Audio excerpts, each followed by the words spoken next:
నమస్తే ఆల్ అందరూ ఎలా ఉన్నారు? Welcome back to my channel Nanakutti varieties. చాలా రోజులకి లాంగ్ వీడియో పోస్ట్ చేస్తున్నాను. మీరందరూ కూడా చూసి సపోర్ట్ చేస్తారని అనుకుంటున్నాను. ఈరోజు గోంగూర ఎండు రొయ్యలు కర్రీని సింపుల్గా ఎలా ప్రిపేర్ చేసుకోవాలో టేస్టీగా చూపించబోతున్నాను. ముందుగా మనం ఇలా ఎండు రొయ్యలను తీసుకొని వాటర్ వేసి మంచిగా నానబెట్టుకోండి. మ్యాక్సిమం హాఫ్ అన్ అవర్ అయినా నానబెట్టాలి. అప్పుడే రొయ్యలు మళ్ళీ సాఫ్ట్గా అవుతాయి. ఇలా చూసారుగా మెత్తగా నానిపోయాక నీట్గా క్లీన్ చేసుకొని వడబెట్టుకోండి. ఇసుకేం లేకుండా చాలా శుభ్రంగా క్లీన్ చేసుకోవాలి.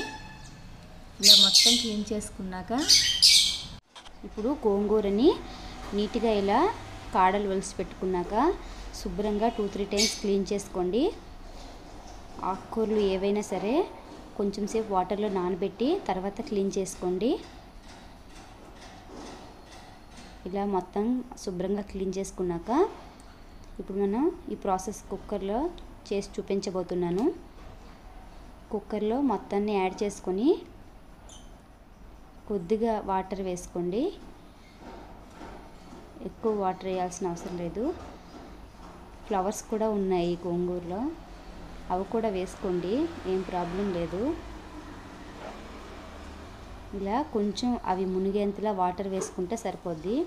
ఎక్కువ వేసుకుంటే మళ్ళీ బయటకు వచ్చేసే ఛాన్స్ ఉంటుంది. చూసారుగా ఈ విధంగా నేను వీడియోలో చూపించినట్టుగా వేసుకుంటే సరిపోద్ది. ఇప్పుడు కుక్కర్ విజిల్ పెట్టుకొని 4-5 విజిల్స్ వచ్చే వరకు మంచిగా కుక్ చేసుకోండి. విజిల్స్ వచ్చి గోంగూర చల్లగా అయ్యేంత వరకు కుక్కర్ని అలాగే వదిలేసేయండి. ఇప్పుడు మనం పోపు కోసం వెల్లుల్లిని ఎక్కువగా ఇలా దంచి పెట్టుకోండి. ఒక 2 ఉల్లిపాయలు చిన్న ముక్కలుగా కట్ చేసుకోండి.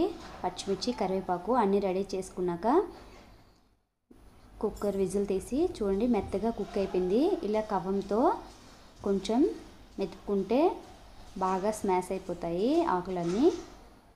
ఇప్పుడు మనం పోపు పెట్టుకుందాం. పోపులో సరిపడా ఆయిల్ వేసుకొని కొంచెం ఆవాలు, జీలకర్ర వేసుకోండి. ఆవాలు జీలకర్ర ఫ్రై అయ్యాక జీలకర్ర మంచిగా ఫ్రై అవనివ్వండి. ఇప్పుడు అందులో మనం వెల్లుల్లిని దంచి పెట్టుకున్నాం కదా, వాటిని యాడ్ చేసుకోండి. వెల్లుల్లి కొంచెం ఎక్కువగా వేసుకుంటే గోంగూరకి టేస్ట్ బాగుంటుంది. వెల్లుల్లి కూడా మంచిగా ఫ్రై అవ్వాలి. ఒక 2 ఎండుమిర్చి, ఏ కూరకైనా పోపు మనం పెట్టుకునే దాన్ని బట్టే టేస్ట్ ఉంటుంది. వెల్లుల్లి, ఎండుమిర్చి మంచిగా ఫ్రై అయిపోయాయి. ఇప్పుడు పచ్చిమిర్చి, కరివేపాకు, ఆనియన్స్ కూడా వేసుకొని పోపుని బాగా ఫ్రై చేసుకోండి. ఇందులో కారం వేయాల్సిన అవసరం లేదు, అందుకనే పచ్చిమిర్చి, ఎండుమిర్చి కొంచెం ఎక్కువగా వేసుకోండి. ఇంకా మనం కడిగి పెట్టుకున్న ఎండు రొయ్యలు కూడా వేసి బాగా టాస్ చేస్తూ తాలింపులో ఫ్రై చేసుకోవాలి. రొయ్యలు మంచిగా తాలింపులో ఫ్రై అయితే టేస్ట్ ఇంకా బాగుంటుంది. తప్పకుండా ఈ రెసిపీని ట్రై చేయండి. ఇప్పుడు ఇందులో టీ స్పూన్ పసుపు వేసుకొని ఇంకొంచెం ఫ్రై చేసుకున్నాక మనం మంచిగా స్మాష్ చేసుకున్న గోంగూరని అందులో యాడ్ చేసుకోండి. గోంగూర క్వాంటిటీ మీరు తీసుకున్న బట్టి రొయ్యల్ని యాడ్ చేసుకోవచ్చు. ఇలా మొత్తాన్ని యాడ్ చేసుకున్నాక ఇది కొంచెం పలుచగా అనిపించవచ్చు మీకు, కానీ బాగా చల్లబడ్డాక దగ్గరకు అవుతుంది. ఇప్పుడు ఇందులో సరిపడా ఉప్పు వేసుకోండి.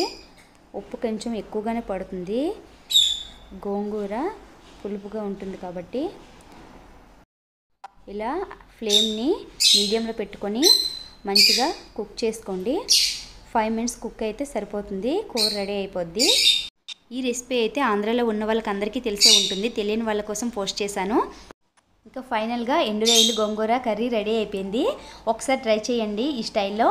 Okay friends, bye bye, see you next video. ఆగండి సబ్స్క్రైబ్ చేసుకున్నారా?